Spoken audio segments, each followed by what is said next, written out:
أنا شريف عندي 32 سنة، موظف وبقبض 8000 جنيه في الشهر. بس كل شهر المحفظة بتفضى بعد أول أسبوع أو أسبوعين بالكتير، وعمري ما فهمت هو المرتب بيروح فين ولا أنا صرفت الفلوس في إيه، لحد أما حصلت حاجة صغيرة قلبت موازين حياتي.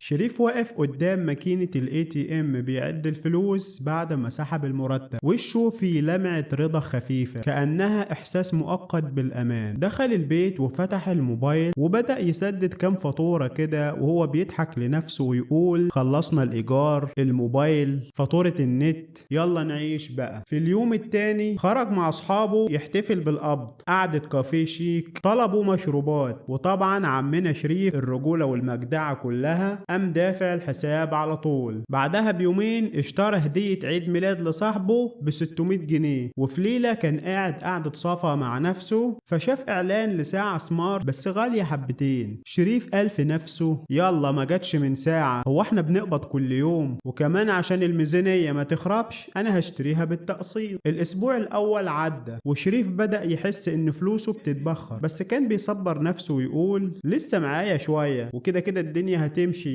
مش هتقف يعني. بس للأسف الأسبوع التاني بدأت بشايره وصرف شوية مصاريف ما كانوش على البال. راح يزور والدته وأكيد مش هيروح بإيديه فاضية، فاشترى طلبات وهو ماشي ب 400 جنيه. تعب شوية راح الصيدلية اللي تحت البيت دفع له 250 جنيه. لقى الكريدت كارد بتقول له أنا في خدمتك، وبدأ عمنا شريف يسحب ويشتري. الأسبوع التالت بدأ يتوتر وما بقاش بيرد على أصحاب الجمعية اللي هو داخل فيها، بقى يقفل الموبايل بالليل ويكتم صوته في الشغل لما كان بيسمع رنة من رقم غريب. الاسبوع الرابع ده بقى فيلم رعب. شريف مش لاقي ياكل حرفيا، واستلف من زميله 200 جنيه وقال له معلش انت عارف اننا في اخر الشهر والدنيا مقشفرة. وقتها حس بحاجة غريبة، انه مخنوق، بس مش من قلة الفلوس، من الاحساس بالعجز. بس الضربة القاضية فعلا جات له في صورة بريئة. ابن اخوه الصغير قال له يا عمو ممكن تشتري لي عربية لعبة ب50 جنيه؟ رد عليه شريف وهو بيضحك بس بنبرة حزينة لما اقبض يا حبيبي. فالولد تلقائي رد ببراءة وقال له هو انت مش بتشتغل يا عمو؟ في اللحظة دي شريف اتشل، دخل اوضته قفل الباب وجاب ورقة وقلم وبدأ يكتب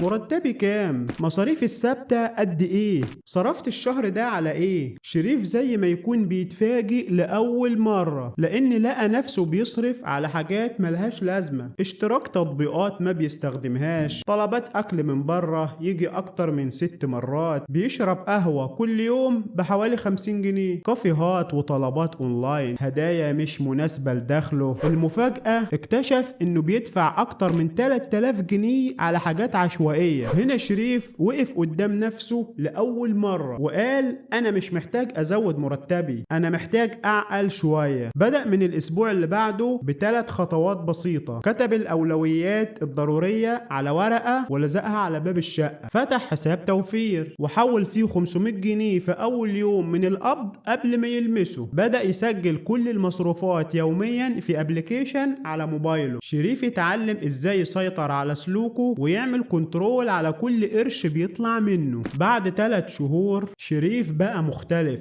ما بقاش بيستلف وبدأ يحس انه بيتحكم في الفلوس مش العكس. ولما ابن اخوه طلب منه لعبة اشتراها له، بس بعد ما خصص ميزانية للهدايا. مرتبك مش هو المشكلة، طريقتك في التعامل معاه هي السر. مش لازم تكون غني عشان تعيش مرتاح، بس لازم تكون فاهم نفسك وفلوسك وتعرف قدراتك وامكانياتك المادية وتحاول تحترم وضعك المالي عشان وضعك يحترمك. القصة دي مش قصة شريف بس، دي ممكن تكون قصتك لو قررت تعيد ترتيب حياتك من جديد. شريف بعد ما بقى إنسان جديد وقرر إنه يطور من نفسه وحياته، حب إنه يشارك معانا ال10 قواعد المالية اللي اتعلمهم وكانوا السبب في تغيير حياته للأفضل. أول قاعدة، ادفع لنفسك أولا. ودي مش معناها إنك تحاسب على مشاريبك أو طلباتك أنت بس، لا، عايز أقول إن دي واحدة من أهم عادات الأغنياء والناجحين ماليا واللي بيسموها pay yourself first. ودي قاعدة مشهورة جدا من قواعد الحرية المالية، يعني قبل ما تصرف فلوسك على الإيجار والفواتير والأقساط والأكل والشرب واللبس، خد جزء من مرتبك واحتفظ بيه لنفسك انت كادخار أو استثمار أو صندوق طوارئ. باختصار، قبل ما تدفع للناس ادفع لنفسك. طيب ليه القاعدة دي مهمة؟ لأن معظم الناس بتعمل العكس، أول ما يقبض يسدد كل الالتزامات والمصاريف، وبعدين يبص في آخر الشهر ويقول كنت عايز أوفر بس مفيش حاجة فضلت. لكن لو بدأت الشهر بالعكس، إنك تخصص أولا ولو حتى 10% من مرتبك لنفسك كأنك بتدفعها لفاتورة خاصة بيك، بعد كده تصرف الباقي على التزاماتك، أكيد الوضع هيختلف. تاني قاعدة، اعمل ميزانية شخصية شهرية. قسم مرتبك على ورقة أو موبايل ابليكيشن من الابليكيشنز اللي بتساعدك تعمل ميزانية شخصية لنفسك وتتحكم في فلوسك، وقسمه حسب البنود الأساسية: سكن، مواصلات، طعام، التزامات، رفاهيات، ادخار. لان اللي مش بيحسب هيتفاجئ دايما ان الفلوس خلصت ومش عارف راحت فين. تالت قاعدة، سجل مصاريفك اليومية لمدة شهر على الاقل. ممكن تندهش من حاجات صغيرة بتاكل ميزانيتك زي القهوة واوبر وطلبات الاونلاين، لانك لازم تستوعب ان ما لا يقاس لا يمكن التحكم فيه. رابع قاعدة،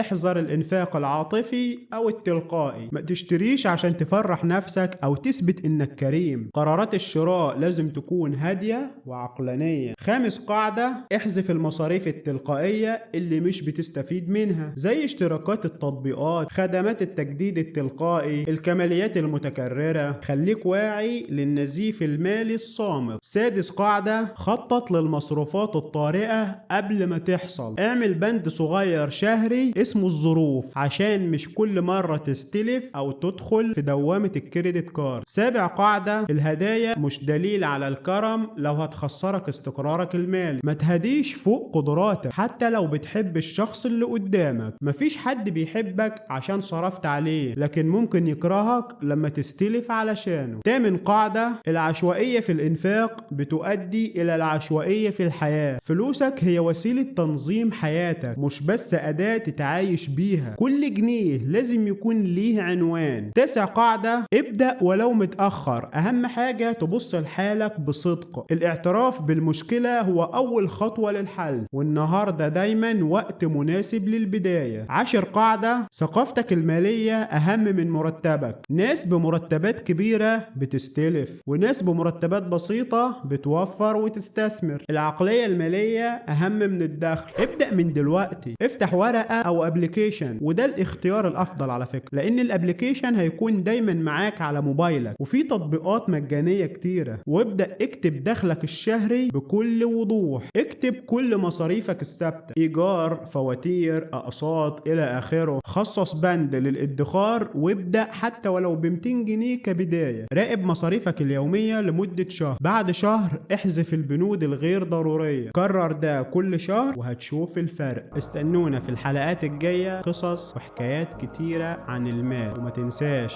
قصة صغيرة ممكن تغير طريقة تفكيرك عن المال وحياتك المالية. دمتم بخير وإلى اللقاء.